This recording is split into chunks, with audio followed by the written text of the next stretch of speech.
Hi everyone, in front of me I've got a ZTE Blade A32 and let me share with you how to allow unknown sources on this device. So let's start with opening the settings, and here we have to scroll down, or actually not, because we have to find apps and notifications, which are basically at the top of this list. Then let's tap on Advanced and tap on Special App Access. Right here we have to localize Install Unknown Apps option, so let's tap on it. And here we've got the list of apps which are allowed or not allowed to install some content, and of course we can change it. Simply tap on the app and tap on the switcher.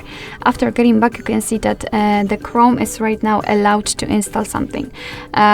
Be aware that you're doing it on your own responsibility, because some third-party apps aren't verified by the developer, so you may put your data and actually whole device at risk. So really remember about that and choose the apps wisely.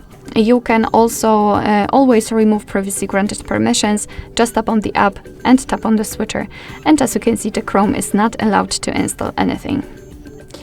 Alright, so that will be all. Thank you so much for watching. I hope that this video was helpful, and if it was, please hit the subscribe button and leave the thumbs up.